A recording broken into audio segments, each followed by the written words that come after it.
The door on the left was a hideous shade of blue with an orange trim that made Pearl's head ache. The door on the left was a blindingly plain white, with an absurdly intricate golden handle. She rubbed her temples. Which one is going to get us out of here? Pearl thought back on the past doors they had encountered in the maze.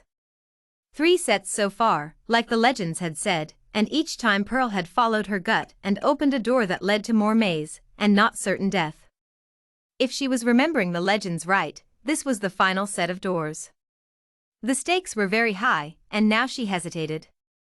What on earth is the hold-up? Amethyst yelled from behind Pearl, breathing heavily. Every other freaking door you opened practically without thinking. Just go. Choose. I'm unsure now. Pearl said, on the border of having a panic attack. It's the final door, the right one will get us out of here. She looked back at them. 2 doors so different from each other and leading to entirely opposing fates, and yet which one to choose? Her gut was indecisive. Her heart was indecisive. Both doors repulsed her. The blue and orange one was truly hideous. It made her head ache and her eyes twitch just to stare at it. She didn't want to look at it, never mind open it and trust it enough to decide her fate. But the white door, it was just unsettling. It was too plain, and then that giant golden handle didn't seem like it would even open. It looked too fancy to actually work. Pearl cocked her head to one side, searching the details of the doors. Amethyst was right, she hadn't hesitated choosing the past doors, but now she was unsure. She just had to choose one. She reached her hand towards the white door, and then jerked it back. She reached her hand towards the blue door, and then jerked it back. Amethyst groaned and shoved her. Pearl. Choose. That giant cat is fiddling around somewhere in this maze, and it is likely to get here any second. She looked over her shoulder worriedly.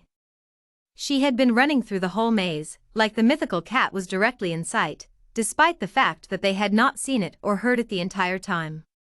Pearl wasn't even so sure there was a monstrous cat patrolling the maze. I can't believe I got stuck in here with you. Amethyst rolled her eyes. So go, Pearl. Pick one. Pearl squeezed her eyes shut. Oh, how she wished she had never picked up that quartz sphere in the headmaster's office. Why did he even have a portal that led to this wretched maze? And why did Amethyst know the exact words to recite that teleported them here? Okay, fine. Pearl declared. I've made up my mind. She took a step back and grabbed Amethyst by the shoulders, shoving her towards the door. Amethyst's soft black curls brushed the top of her hands. You choose. Amethyst whipped around, her face shocked and angry. Oh no, you're not putting this on me. Pearl put her hands on her hips. I've chosen all the other doors.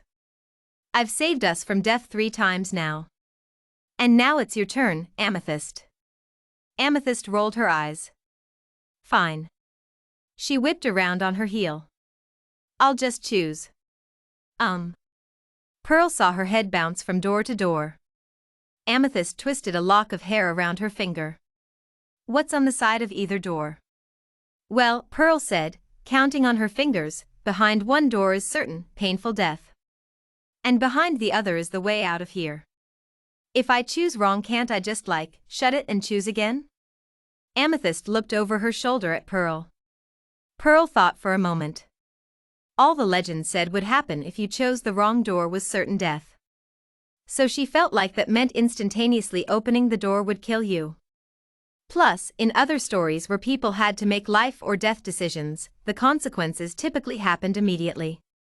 Why don't you just try one out? Amethyst let out a breath. Fine. Once I choose the right door and get us out of here, I'm totally kicking your ass. Pearl rolled her eyes and Amethyst let out another deep sigh.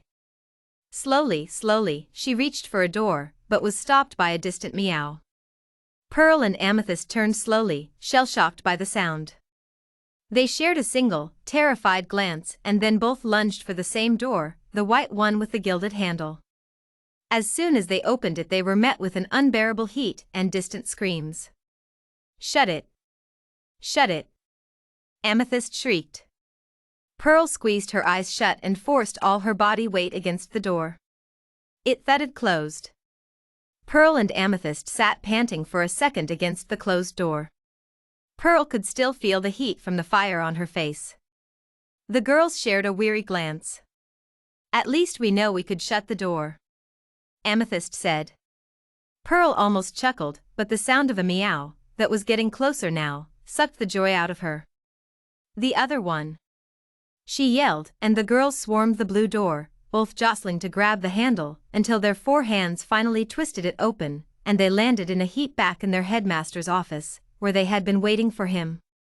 The quartz sphere that had gotten them into the mess in the first place was back on its stand on the headmaster's shelf. Pearl and Amethyst looked around. "We made it!" Pearl exclaimed. They jumped up and embraced, laughing and cheering in each other's arms, until they remembered that in their 6th grade year a fortune teller had declared that they were natural enemies. They parted and Amethyst cleared her throat, smoothing down her gray pencil skirt. "Well, Pearl, that was quick thinking in there. I know I was a little intense, but you really did do a good job choosing the doors." Pearl smiled and looked down at the carpet. "Thanks, Amethyst." She considered adding on a snarky remark about how the only door Amethyst had picked had been the wrong one, but she thought better. They heard the headmaster's feet in the hallway outside the office, so they scurried back to their seats, trying their best to look natural, and not like they had been transported to a mythical maze because they had fiddled with things they shouldn't have. "All right, ladies," the headmaster said, moving to sit behind his desk. "Let's get our stories straight here.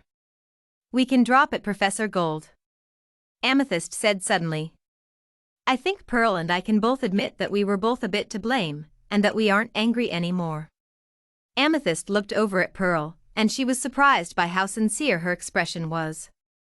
"And that we're both sorry." "I know I am." Pearl smiled and nodded firmly. "Me too." "I'm sorry, Amethyst. I honestly did start it. I just didn't want to get in trouble." "So headmaster," she turned to Professor Gold. "I'll take responsibility. Amethyst can go."